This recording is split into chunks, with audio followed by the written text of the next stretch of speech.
전에 전라도에서 사역할 때 깜짝 놀랐던 일이 있었습니다.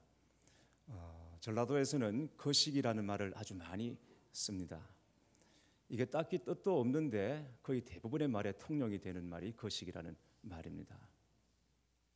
교회 여권사님 중에 한 분이 유난히 이 거식이라는 말을 많이 사용을 하셨어요. 말을 하다가 막히면 거식이라고 하는데 또 신기한 것은 다들 그렇게 알아듣더라는 것입니다.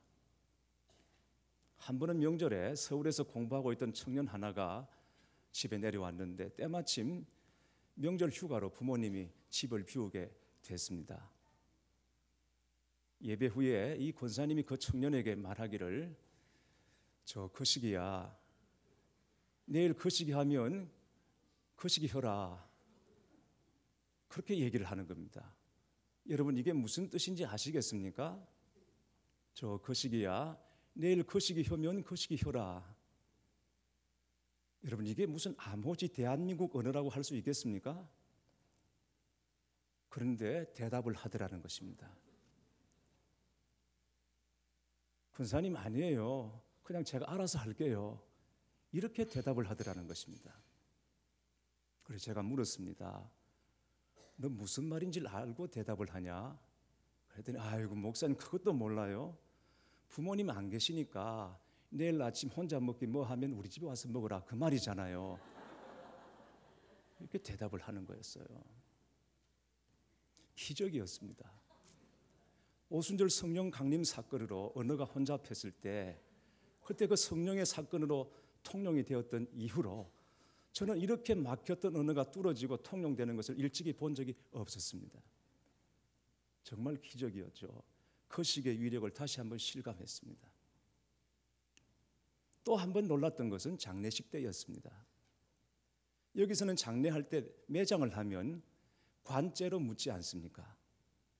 당연히 그런 줄 알고 장례를 집례하는데 하관할 순서가 되었는데 일하던 사람들이 갑자기 망치를 가지고 관뚜껑을 여는 겁니다. 그리고는 시신을 꺼내는 것이었어요. 놀라 죽는 줄 알았습니다. 알고 보니까 거기서는 석관에 시신만 묻고 간은 불에 태워서 없앤다는 것이 관례라고 했습니다.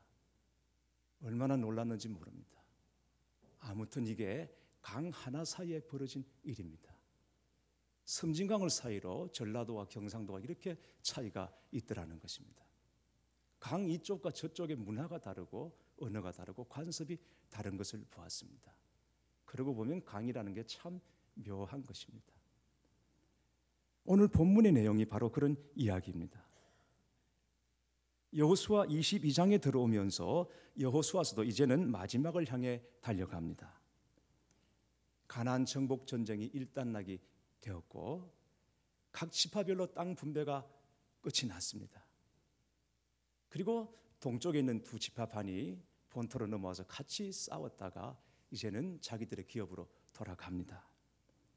이제 모든 일이 다 마무리되었습니다.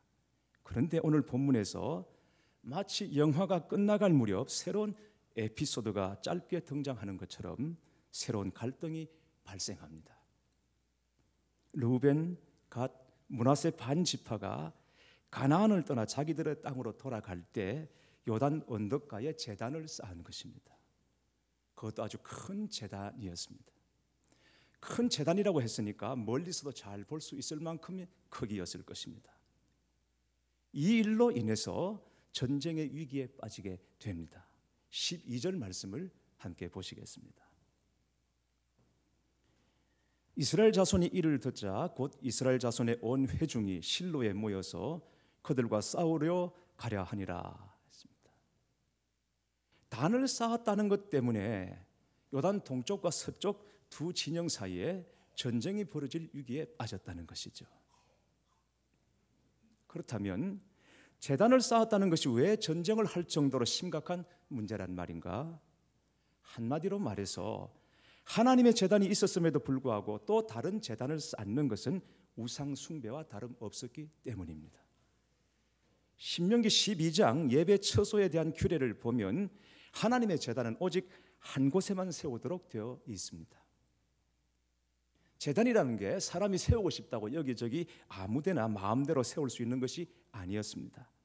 오직 하나님께서 허락하시고 지정하신 한 곳에만 세울 수 있었고, 그렇게 해서 세워진 것이 실로에 있는 중앙 성소였습니다. 이스라엘에서는 모든 백성을 통합하는 요소가 문화라든지 혹은 건축, 경제, 군사 이런 것들이 아니었습니다. 오직 예배가 이스라엘 백성들을 통합하는 하나의 메커니즘이었습니다.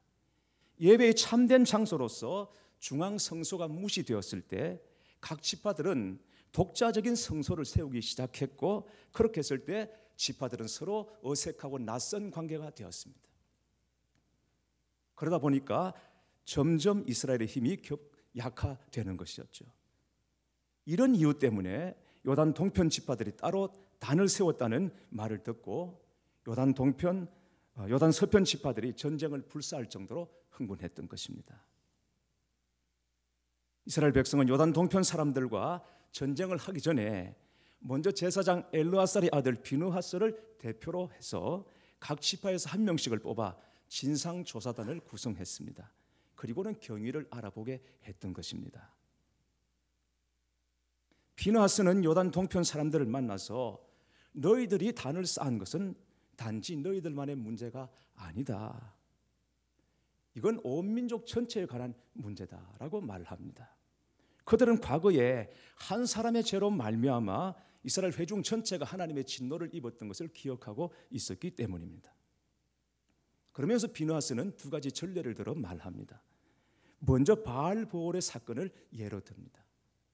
바알보올의 사건이라 하면 이스라엘 백성들이 가나안 들어갈 때 요단강을 건너기 전에 요단 동편 시딤이라는 곳에 잠시 머무게 됩니다. 그때 모압 사람들이 이스라엘 사람들을 저주에 빠뜨리기 위해서 이스라엘 백성이 지나가는 곳에 우상의 제단을 세우고 모압 여인들로 하여금 이스라엘 남자들을 유혹하게 합니다. 이스라엘은 모압 여인들의 유혹에 빠져서 음행을 하고 우상의 제물을 먹습니다. 이 일 때문에 그날에 그 일에 관련된 자 2만 4천 명이 연병으로 죽임을 당하게 됩니다. 비느하스는 이 바알보올의 사건을 상기시키면서 오늘날까지 우리가 그 죄에서 청결함을 받지 못했다라고 말합니다. 자신들이 바알보올의 죄에 빠진 이후에 아직까지 그 죄로부터 깨끗함을 받지 못했다라는 얘기는 간신히 불은 끄기는 했지만 또 똑같은 상황이 벌어지면 우리는 거기서 그 죄를 이길 수 있다고 단정할 수 없다라는 것이죠. 그런 여건이 또다시 주어지면 우리는 또다시 죄를 지을 수밖에 없는 연약한 자들이라고 지금 말하고 있는 것입니다. 그런데 그 죄악이 우리에게 부족해서 너희들이 따로 단을 세워서 하나님께 죄를 짓자는 말이냐라고 책망하는 것입니다. 다음으로 아간의 죄를 언급합니다. 아간 한 사람 죄 때문에 아이성 전투에서 참패했던 것을 기억해 보라는 것입니다. 지금 너희들이 여기 제단을 쌓는 것은 이런 재앙을 다시 불러오는 것과 다름없다라고 경고하는 것입니다. 그러면서 비느하스는 파격적인 제안을 합니다. 혹시라도 요단 동편의 기업이 너희들의 마음에 들지 않으면 우리가 가진 것을 나누어 줄 테니까 다시 돌아오라. 함께 살자. 그렇게 해서라도 다른 단을 또 세워서 우리가 하나님 앞에 패역하지는 말자라는 것입니다. 이걸 보면 이스라엘 백성이 죄에 대해서 얼마나 두려워하고 얼마나 경계하고 있는지 알 수 있습니다. 사랑하는 교회 여러분, 어떻습니까? 우리 안에 진정 죄에 대해서 두려워하고 죄에 대해서 경계하는 마음이 있는 것입니까? 죄는 언제나 작게 시작해서 크게 역사합니다. 처음에는 얼마든지 있을 수 있는 것처럼, 그건 마치 죄도 아닌 것처럼 그렇게 시작해서 자라고 크게 우리를 사로잡고 마는 것이죠. 그래서 죄에 대해서는 처음부터 놀라고 즉각 대처하는 일이 필요합니다. 죄가 깊어지고 커지면 우리는 그 죄를 이길 수 없습니다. 아직 확연하게 드러나지 않은 죄에 대해서도, 그 그림자에 대해서도 우리는 놀라고 경계하는 마음이 필요하다는 것입니다. 비느하스의 책망에 대하여 이제 동편의 두 지파반이 대답할 차례가 되었습니다. 22절부터 그 답이 나옵니다. 이들은 먼저 하나님께 자신의 진심을 맹세하죠. 만약 자신들이 우상을 숭배하겠다든지 다른 어떤 불순한 의도가 있어서 단을 세웠다면 하나님께서 벌 주셔도 된다는 것입니다. 하나님, 우리가 그런 의도로 단을 세웠다면, 하나님을 배역하고 다른 우상을 섬기기 위해서 우리가 단을 세웠다면 하나님께서 이 자리에서 우리 백성에게 벌 주셔도 좋습니다 라고 맹세합니다. 그런 다음에 자기들이 단을 세우게 된 이유를 설명합니다. 요단 동편 지파 사람들이 생각할 때 동편과 서편 사이에 흐르고 있는 이 강이 이게 심상치 않다는 것입니다. 자기들이 생각하는 것보다 훨씬 더 큰 문제를 가져올 수 있다라고 여겼던 것입니다. 제단은 아무데나 세울 수가 없지 않습니까? 때문에 요단 동편 자손들은 요단 서편으로 넘어와서 하나님께 제사를 드려야 합니다. 강을 건너야 하는 것이죠. 이런 일이 반복될 때 후대 사람들이 요단 동편 사람들을 하나님의 자손으로 인정하지 않거나 너희들은 우리와 상관없다라고 말하고 제사 드리러 오는 길을 막게 된다면 어떻게 할 것인가, 이걸 염려했던 것입니다. 그래서 그걸 방지하기 위해서 요단가에 멀리서도 볼 수 있을 정도의 큰 제단을 쌓게 된 것입니다. 서로 잊지 말자는 것이죠. 동편과 서편은 둘이 아니고 하나다, 우리가 이걸 잊지 말자, 그걸 알리고 싶었던 것입니다. 결국 뭐예요? 요단 동편 사람들이 단을 쌓은 것은 자기들 나름대로 제사를 드리기 위한 것이 아니라 다만 이스라엘 회중이라고 하는 이 회중에서 떨어지지 않기 위해서 그랬던 것입니다. 혹 요단 서편 사람들이 너희는 하나님과 상관이 없는 사람이다라고 말할 때 그렇지 않다, 우리도 하나님의 백성이다, 뿐만 아니라 우리가 너희와 함께 싸웠다라고 내세울 수 있는 증거로 단을 쌓았다는 것입니다. 말하자면 일종의 전적비라고 말할 수 있겠습니다. 이 일은 이스라엘 백성들에게 굉장히 실제적이고 심각한 문제죠. 성소 문제로, 제단 문제로, 성전 문제로 이스라엘 백성들은 언제나 심각했습니다. 예루살렘 성전이 있습니다. 산간 벽촌에 흩어져 있던 사람들도 1년에 한두 번은 꼭 예루살렘 성전에 와서 예배를 드려야 했습니다. 다른 곳에서 드리는 예배, 절기, 중요한 절기 드리는 것을 허락하지 않았어요.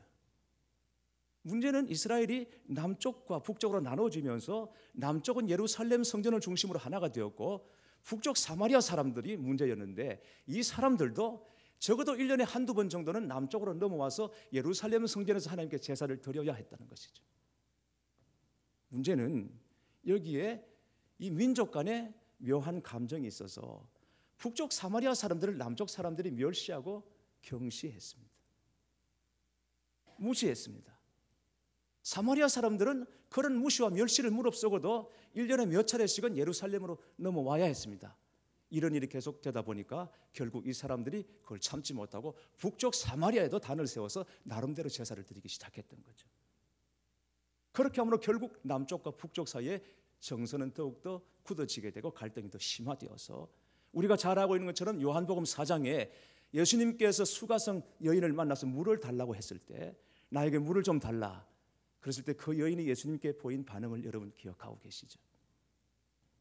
당신은 보아하니 남쪽 유대 사람 같은데 어떻게 당신들이 무시하는 나 같은 여인에게 물을 달라고 하나이까? 목마르면 직접 떠서 마셔보시지 왜 당신들이 무시하고 천시하는 나 같은 여자에게 물을 달라고 하냐고 말하는 것입니다. 여러분, 이게 예배 처소의 문제였던 것이었어요. 이런 일이 생길 것 같아서 동쪽 사람들은 요단을 건너기 전에 요단가에 큰 단을 세웠다라고 하는 것입니다. 절대 자기들 나름대로 예배를 드리기 위해서 그랬던 것이 아니라고 강조하는 것이죠. 비느하스와 요단 서편의 대표자들은 동편 사람들의 이 이야기를 좋게 여겼습니다. 31절 말씀을 보시겠습니다. 제사장 엘르아슬의 아들 비느하스가 르우벤 자손과 갓 자손과 므낫세 자손에게 이르되 우리가 오늘 여호와께서 우리 중에 계신 줄을 아노니 이는 너희가 이 죄를 여호와께 범하지 아니하였음이니라. 너희가 이제 이스라엘 자손을 여호와의 손에서 건져내었느니라고 말합니다. 무슨 말입니까? 너희들 나름대로 제단을 세운 줄 알았다.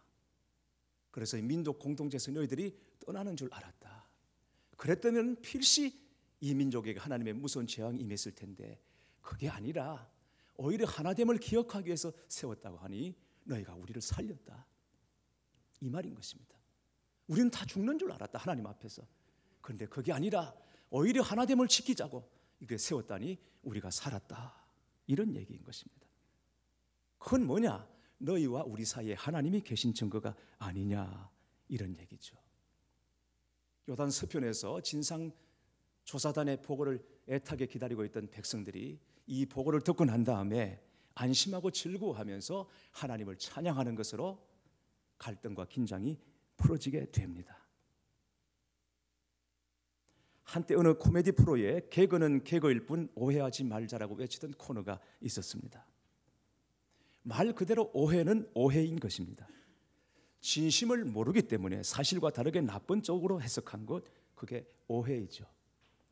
알고 나면 고개가 끄덕여지고 함께 손잡을 수 있고 그리고 얼마든지 하나 될 수 있는 것이 오해인 것입니다. 하나님도 우리의 숨겨진 동기를 보십니다. 그리스도인은 겉으로 드러난 것보다도 그 안에 무엇이 있는가를 더 중요하게 여기는 사람들인 것을 잊지 마시기 바랍니다. 전쟁이 일어날 일촉즉발의 위기에서 이스라엘 양쪽이 오해와 갈등을 풀고 다시 하나님을 확인할 수 있었던 것은 서로 속에 있는 진심을 보았기 때문입니다. 요단 동편 지파들이 제단을 쌓았던 것도, 요단 서편 지파들이 전쟁을 불사할 만큼 흥분했던 것도, 그것은 하나님을 떠나지 않고 오직 하나님으로 살겠다는 그 마음의 중심 때문이었던 것입니다. 우리는 하나님을 떠날 수 없다. 우리는 무슨 일이 있어도 하나님으로 살겠다. 그래서 요단 동편 지파들이 단을 쌓았고 그 단에 대하여 오해하고 전쟁을 불사하더라도 이건 막아야 하겠다고 흥분했던 것도 우리는 오직 하나님으로 살고 하나님을 떠날 수 없었다는 이 중심 때문에 그런 갈등과 오해가 있었던 것을 알았습니다. 그 진심을 알았습니다. 그래서 양 지파는 오해와 갈등을 풀고 진심으로 하나 되어서 함께 하나님을 찬미할 수 있었던 것입니다. 알고 나니까 더 끈끈해졌습니다. 한 하나님의 백성인 것을 깨닫게 되었습니다. 그리고 함께 손잡고 주님을 찬미했던 것이죠. 우리가 살다 보면 오해와 갈등이 없을 수는 없겠죠. 하지만 어떤 오해도 진심을 알고 나면 눈 녹듯 녹고 연기처럼 사라지는 줄 믿습니다. 혹시 여러분은 어떤 오해에 빠져 있는 것이 아닙니까? 아니면 자신이 뭔가를 오해하고 있다는 것 자체를 모를 수도 있겠죠. 어쨌든 오해는 쌓아둘 것이 아니라 풀어야 할 것입니다. 풀면 아무것도 아니지만 쌓아두면 총칼보다 더 무서운 것이 오해이기 때문입니다. 교회 안에서도 한 형제 자매로 주님을 섬긴다고 해도 때로는 오해가 생길 수 있습니다. 왜? 우리가 다 생각이 다르고 처지가 다르고 사는 방식이 다르고 일하는 방법이 다르기 때문입니다. 그러나 여러분, 우리 이거 하나만은 기억할 수 있기를 바랍니다. 이게 정말 하나님을 사랑하는 마음인가? 이게 정말 하나님을 기쁘시게 하려는 내 마음의 소원인가? 이것 말입니다. 우리가 살다 보니까, 말을 하다 보니까, 일을 하다 보니까 하나님을 사랑하는 것이 그렇게 표현됐습니다. 내가 살다 보니까, 어떻게 말을 하다 보니까 하나님을 기쁘시게 한다는 내 중심이 그렇게 표현된 것입니다. 그렇다면 이건 오해하고 있는 것이죠, 우리가. 오해라면 그건 덮어주고 넘어가야 하는 것입니다. 우리는 늘 옳고 그름을 따지지만 하나님은 사랑을 물으십니다. 그래서 지금 교회가 하나 되었나? 우리가 하나가 되었나? 이것을 묻기 이전에 하나님을 사랑하는 우리 중심에 문제는 없는가? 이걸 먼저 물어야 할 것입니다. 며칠 전에 창세기 9장을 묵상하는데 그날 큐티 본문이 노아가 포도주에 취해서 실수하는 장면이었습니다. 방주에서 나와서 포도 농사를 지었는데 잘 됐습니다. 그래서 포도주를 만들었어요. 노아가 포도주를 많이 마셨는지 아니면 술에 약한 사람이었는지 어쨌든 그날 포도주를 마시고 실수를 했는데 옷을 벗고 장막에 그냥 쓰러져 누워버렸습니다. 노아의 아들 셈, 함, 야벳이 있는데 이 함이 아버지를 보기 위해서 장막에 들어갔더니 이게 웬일입니까? 아버지가 술에 취해서 옷을 벗고는 그냥 드러누워 있는 것입니다. 그리고는 나와서 셈과 야벳에게 말했습니다. 아버지가 지금 술을 마시고 말도 아니야. 아버지가 이상해. 아버지가 하체를 드러내고 그냥 널브러져 계셔. 형제들에게 꼬발한 것입니다. 그랬더니 셈과 야벳이 옷을 가져다가 뒷걸음질 쳐서 아버지를 덮어두고 보지 않고 그대로 나왔다고 했습니다. 술에서 깬 노아가 이 사실을 알고는 함을 저주를 하는데 너는 형제들의 종의 종이 될 것이다. 종의 종이 된다는 것은 가장 비천한 자가 될 것이라는 저주를 합니다. 그리고는 셈과 야벳을 축복하죠. 여러분 이런 거 보면 성경은 너무 막무가내예요. 그냥 너무 막 가는 거예요. 하나님께서 그렇게 하실 것까지는 없지 않습니까? 아버지가 이상해.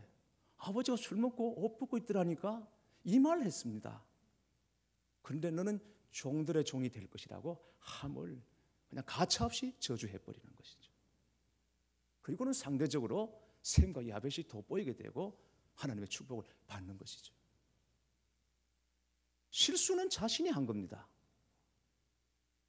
술을 너무 많이 마셔서 그냥 드러누워 버렸어요. 추태를 보인 거예요. 그런데 왜 자식이 복을 받고 저주를 받아야 하느냐, 이 문제인 거죠. 말씀을 묵상하는 중에 깨달아지는 것이 있었습니다.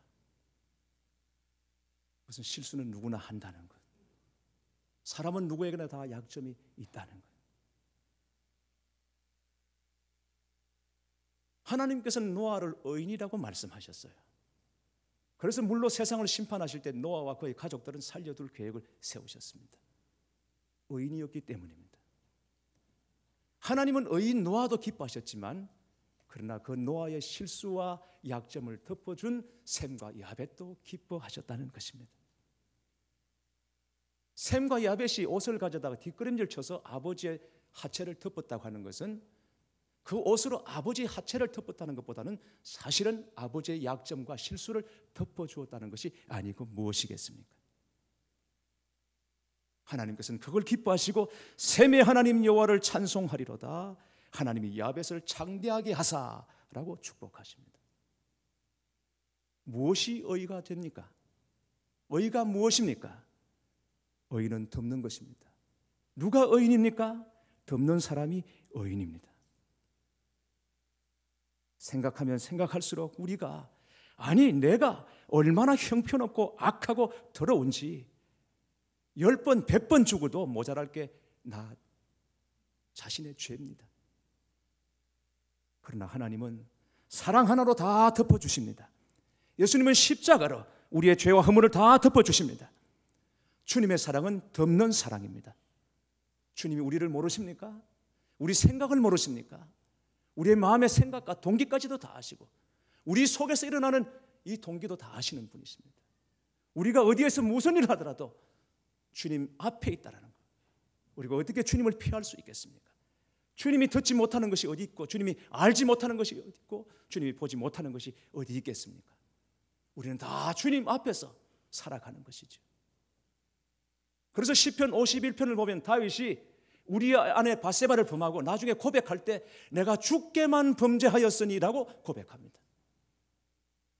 물론 우리와 그의 아내에게 그리고 신하들에게 그가 범죄한 것은 사실이지만 그 이전에 그는 주님 앞에서 범죄했다. 내가 주께만 범죄했사오니 하나님을 피할 수 있는 곳이 아무데도 없더라는 것이죠. 주님은 보고 듣고 알고 계십니다. 그럼에도 주님의 사랑은 덮는 사랑이어서 보고도 못 본 척, 알고도 모른 척, 듣고도 못 들은 척 우리를 덮어주시는 것이죠. 그래서 오늘 우리가 주님 앞에 나와서 예배드리고 이렇게 웃을 수 있는 것입니다. 34절 말씀을 보면 르우벤 자손과 갓 자손이 그 제단을 에시라 불렀으니 우리 사이에 이 제단은 여호와께서 하나님이 되시는 증거라 함이었더라 했습니다.